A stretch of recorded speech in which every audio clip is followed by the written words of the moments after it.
Hello and welcome to this video podcast for human genetics. Now in the last video podcast we talked about how we could clone a gene in bacteria and then that cloned gene would make a protein and that protein could be used for various therapeutic purposes. In this podcast I want to take that a little further and I'm going to talk about gene silencing, gene editing, and gene therapy.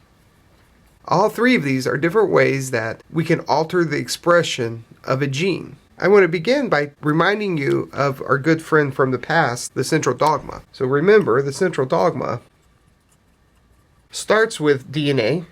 It is then transcribed into RNA, and that RNA is then translated into protein. And in the last podcast, we talked about how we could make a protein by using gene cloning, and you could use that cloned protein to treat a disease, like you could make insulin, and you could give a diabetic that insulin. So we've already talked a little bit about this, about how a modified protein could be used to treat diseases. But now we want to talk about these two steps here. We know we can affect the DNA through gene editing. So we're going to spend some time talking about that. And as the main way to edit the genome, we're going to talk about the technology called CRISPR-Cas9. And then we're going to talk about this stage here, the RNA. And this is what we refer to as gene silencing. And the main way we're going to discuss gene silencing is with a technique called RNA interference. And though it was on the last podcast, we might as well put it here just so we have a complete image here. We introduce new proteins by using gene cloning, where we clone that gene outside of the human and make that protein that then can be used as a drug. Now I'm going to take these slightly out of order. I'm going to talk about gene silencing and RNAi first. Alright, so let's talk about RNA interference, or what I'll refer to as just simply RNAi as we go forward. So let's begin this discussion of RNA interference by going over one more time the central dogma. So remember, you have your DNA that is transcribed into RNA, and as a reminder, RNA is usually single-stranded, and then that's converted into a protein. Now, I said RNA is usually single-stranded, but sometimes RNA can become double-stranded. So I'm going to put that over here as double-stranded RNA. Double-stranded RNA, for the most part, is considered not good for the cell, or at least for the RNA. Usually it's degraded. So how do double-stranded RNAs form? Well, in some ways it's good because it is a good defense against viruses, particularly RNA-based viruses. When they inject their single-stranded RNA into a host cell, a defense could be converting it into a double-stranded RNA, which is then destroyed, which we'll talk about in a moment. And I'm going to put sometimes it's an error. Sometimes our cells, due to mutations or translocations of parts of the genome, we can form RNA molecules which will bind to other RNA molecules, making a double-stranded RNA. Sometimes what we call hairpin loops will form. And sometimes, in fact often, hairpin loops are a natural structure that is supposed to form because that helps regulate transcription or translation. So that's not always a bad thing. And sometimes researchers inject antisense RNA, and I'll talk about that in a moment, and that forms a double-stranded RNA molecule. We'll come back to this last point in a little bit, but for now let's just say in this example that a double-stranded RNA molecule has formed. What happens after this forms is a protein called dicer, appropriately named because what it does is it will dice up this double-stranded RNA, and the cell will produce these small segments of the double-stranded RNA that are about 22 or 23 bases long. These RNAs, formed because of dicer, will now form a complex that we call RISC.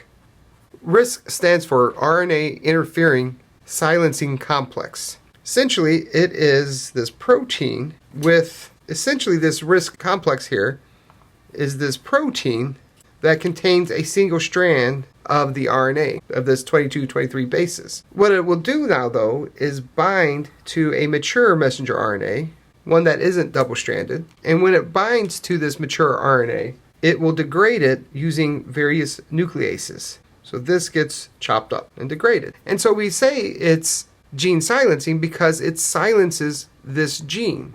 This gene makes an RNA. This RNA, instead of making a protein, gets degraded. And now we don't make that protein.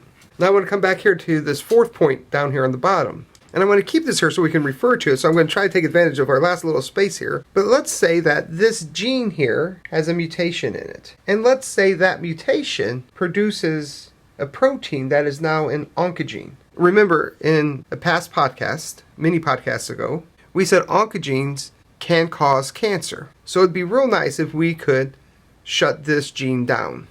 And so let's go ahead and indicate where that mutation is at in this RNA that's produced. And so what we'll have then is this RNA, the same one that I drew up here. I'm just drawing it down here. And scientists can introduce what we call an antisense RNA that has complementary bases with the messenger RNA here. So just to remind you what I mean by that, if this here is GAUC, then the antisense RNA that has been injected into the cell would be CUAG. Now, having this complementation, we have artificially produced double-stranded RNA. Dicer then can come in and chop this up and makes a whole bunch of these smaller pieces of RNA that can help form this RISC, and then this will go on and degrade all of the RNAs that have this mutation, thereby effectively shutting down the oncogene expression. Now, this seems like a great kind of technology that could be used to treat diseases, and maybe someday in the future it will, but right now there are some technical problems that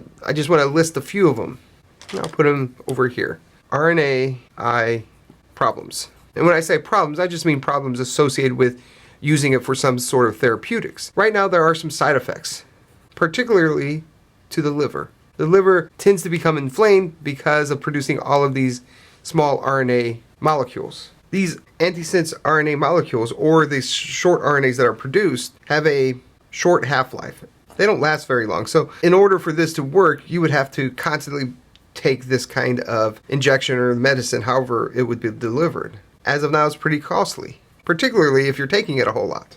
We also have a delivery problem, meaning getting it delivered to the right tissue in an efficient way is difficult to predict and difficult to implement. And I think that's good enough now for the problems. Now, how do we use it though? Let's think about that for a moment. Well, this turns out to be incredibly effective use at the research level.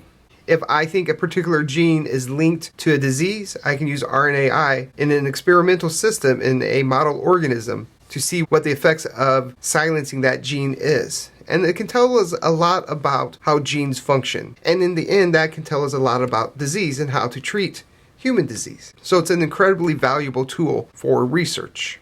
And the potential as a therapeutic is still there. There's just these obstacles that need to be addressed before and if we can ever use it in that way. Next, let's talk about gene editing. And we said we were going to talk about CRISPR-Cas9 in our discussion of gene editing. And remember, with our central dogma here, this might be one of the last times we write it. How sad is that? Where we go from DNA, the gene, to RNA, to protein. Gene editing is attempting to change the actual sequence of the gene. And that turns out to be pretty exciting because this goes beyond a potential treatment for a disease and moves towards a potential cure for a disease. With that, as we'll discuss, if not in this podcast, but discuss as part of an activity, brings a lot of potential abuse of how we use this technology. But before we get into the applications of CRISPR, let's talk a little bit about how it's done. I'd like to begin, though, by saying this was discovered first using bacteria. Bacteria use a CRISPR-Cas9 system as part of a defense response to viruses. They can effectively shut down viruses that attack them. Well, when this was discovered, some scientists felt that we could use this in a way to inactivate a gene or to potentially change the expression of a gene. So let's talk about how this could potentially work. And so the CRISPR-Cas9 system contains a protein. I'm just going to draw it like that. And this protein part, this is Cas9. This is the enzyme part that will cut the DNA at our specific locations. Embedded within this Cas9 is an RNA sequence. And I'm going to actually draw this a little bit bigger here. Sorry about that. I just think I'm going to need a little bit more room in just a moment. Now, in bacteria, this part of the sequence is specific to a viral genome that needs to be destroyed by the bacterium. But researchers felt that what if we make this very specific, and I'm just going to put target. And this target area, and this whole blue line here, remember that is what we're going to call guide RNA. It's RNA, we're going to call it a guide RNA because it's going to guide this complex to the target that we're interested in. And one advantage we have in the 21st century is that we know the sequence of the human genome. We know the sequence of many genomes, in fact. Okay, I'm going to draw the DNA over here for now. I'm going to draw it again over here a little bit bigger, but I'm going to draw it here just to explain a couple things. And let's say we're interested in knowing more about this gene. And so what we can do is take a sequence of this DNA and make that our target DNA so that it will be complementary to here. Again, this is RNA, but it's going to be complementary to the DNA here. And so now I'm going to redraw this over here. As this DNA is surrounded by this Cas9 RNA, what will happen is it will unwind inside of this complex. And it'll stop here because it's going to be complementary with the DNA of the gene we're interested in studying. And then what happens is that the DNA here is cut. And what I'd like to do is draw this down here, like so. I'm going to erase this here just so it doesn't in the future become confusing as to why it's there. Because remember, we redrew that up here. And so what happens now is it cuts right there, as I said, and our cells have a pretty good ability to fix this mutation, or rather, to join these two ends back together. And so they may add DNA, but at some point what's going to happen is they're going to connect these two together using various enzymes and processes that we don't need to worry about for our discussion today. Now, it could fix it perfectly, meaning what they put in here is the same thing that was lost, all is good. Turns out this is rare. That isn't what usually happens. What often happens is that it introduces mutations. In fact, it often introduces frameshift mutations, because the way this is often fixed is by just inserting random pieces of DNA in here. So now we have this gene that we were interested in that has a mutation in it, probably a frameshift. So now it's going to make an altered RNA, and if it's a frameshift mutation, particularly if it's early in the gene, it's going to make a protein that isn't functional. So this is an effective way to study gene function. Just to review real quick, we designed this CRISPR-Cas9 so it's complementary to a gene we're interested in. Once the RNA finds this region of the DNA, it'll unwind it, and then the Cas9, the protein part of this system, will cut the DNA right here, and then our cells will use their natural system to fix that double-strand break in the DNA. But it usually does not such a great job at it and generates mutations, which allows us to study the effects of that gene. Now we can do this because we have our genome sequenced. And so we know that if I'm interested in this gene, I know the sequence of that gene. So I can engineer this guide RNA so it appropriately goes after the gene I'm interested in. I can also have this go anywhere in the gene I want. So that's one way we use CRISPR-Cas9 to study genes that we're interested in.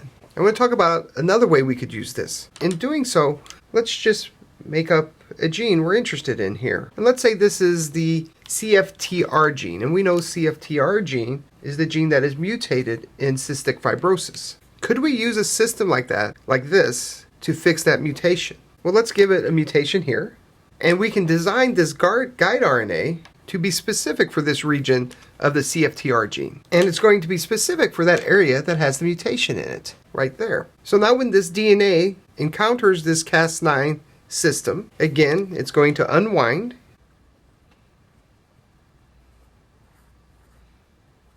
And again, this is where our mutation is. It recognizes this region due to the complementary nature of the RNA, the guide RNA, and the gene. It will then cut right here. Now, I'm not going to draw it here because it'll get messy, but you should know that we can use multiple CRISPR-Cas9 molecules at the same time. So we can engineer this in such a way where we cut here, and then we use another Cas9, it'll come along here, and it'll cut here, where we remove that mutation. So now what you have, erase that here just to get it out of the way, is the CFTR gene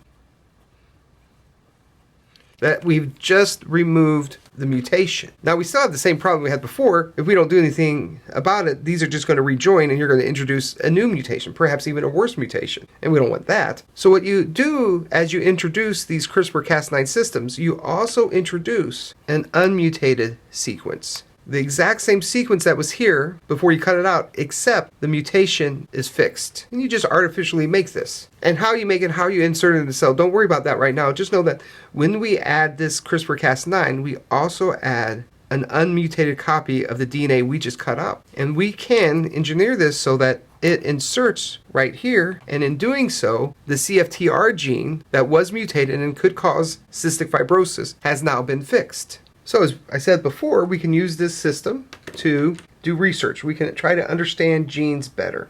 And over here, I just explained how we could use it to fix mutations.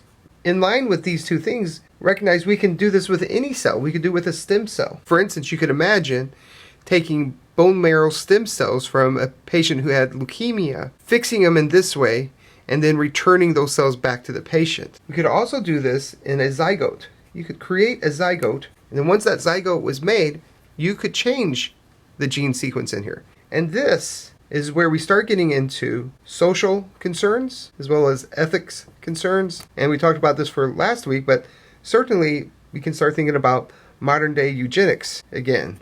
Because not only could you fix a gene, you could potentially engineer traits that you wanted your child to have, or at least you hope they will have. Just because you give them a gene doesn't necessarily mean they'll have that trait. So there are concerns that this kind of system could be abused, and we'll talk about that in the activities this week. Okay, let's go ahead and talk about our last topic for this podcast, called gene therapy. And we can think of gene therapy as simply delivering a gene to a specific target. And that target could be like a specific tissue in our body. And usually the gene that is delivered is to replace a mutated copy. We'll go through in a moment in a little bit more detail how that's done, but I want to introduce a few terms to you. The first two terms are germline gene therapy and somatic gene therapy. As you might have guessed, the germline gene therapy is a therapy that goes after the germline, or it could actually go after a fertilized ovum.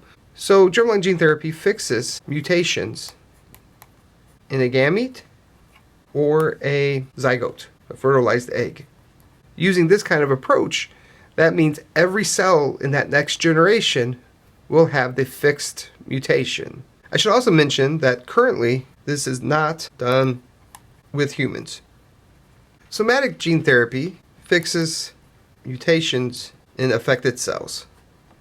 So for instance, one of the early gene therapy trials was to introduce a non-mutated copy of the CFTR gene, the cystic fibrosis gene, into the lungs of patients that had cystic fibrosis. So it only went after the tissues that were being affected by cystic fibrosis. So that would be an example of a type of somatic gene therapy. So let's talk a little bit more about what gene therapy is and how it's done. There are two types I'm going to talk about. One is called in vivo gene therapy. And basically, in vivo gene therapy, the gene and its vector, which we'll talk about in a moment, are directly placed into the body. So there's several ways to describe this, but the way I'm going to do it here is, here's a piece of DNA, and we'll just stick with our example of cystic fibrosis since we've talked about that enough. So this has a non-mutated copy of the gene linked to cystic fibrosis. There's no mutations on it. It's inserted into a delivery vehicle, so to speak, and usually this is a virus. It's not a virus that's going to make you sick. It's just a virus that can specifically bring this gene to the tissue that you're interested in. So for instance, this virus is injected into a patient. The scale is way off because obviously the virus is not larger than the human, but you understand what I'm trying to do here, I hope. And so it's injected into this person, or in the case of the early cystic fibrosis treatments, they put it in an inhaler, and so the person with cystic fibrosis would just take puffs from their inhaler to deliver it to the lungs. So that would be an effective way to deliver this straight into the person's lungs. Once in the lungs, the DNA would be released into the cells. Maybe we can try to draw that here. So let's draw a lung cell here. Just a single cell that I drew abnormally large. But this new gene here that has just been inserted can do one of a couple things. It may just independently make that protein that could potentially help the patient. Or it could fix the mutation. This gene that we just inserted in here could move into the nucleus, and in the nucleus, through some recombination events, it could replace the existing mutation. That would be more ideal because now you're not making additional misfolded proteins. You're only making the correctly folded protein. So that's in vivo gene therapy. The next type I'd like to talk about is ex vivo gene therapy. And essentially this is very similar, except the fixing of the mutation occurs outside the body. And so let's draw a patient here. And let's say he had a disease called ADA deficiency. You don't need to know much about this disease, but if you're interested, it's a disease that compromises the immune system. So they could remove from his bone marrow stem cells from the marrow. Now these stem cells are going to have the mutation in it. So let's just draw one of those stem cells here. And we'll draw the DNA inside of it, as so, and it has a mutation on it. Now remember, with in vivo gene therapy, we fix that mutation inside the human. What we're doing here is we're going to fix it outside of the human, or the patient, if it's not a human, using a similar mechanism. You may have this virus that has inside of it a copy of this gene, or a part of this gene, that doesn't have the mutation. You allow this to infect this cell, again, outside of the body, and through various recombination events, it fixes that mutation in the stem cell. This fixed stem cell from the bone marrow can now be reinserted into the patient. Then what should happen is that the stem cells now have been replaced by a non-mutated copy of this gene. Being a stem cell, as they reproduce, they will remove or replace all of the existing cells in this patient that had the mutation. This has had variable levels of success, but it hasn't led to a cure. It hasn't led to a treatment that cures all patients with this deficiency. But they're still working on it, and they're trying different trials and targeting different cells. Okay, that's all I have for this podcast. If you have any questions about what we talked about in gene editing, gene silencing, or in gene therapy, please let me know. If not, I'll see you on the next podcast. Bye for now.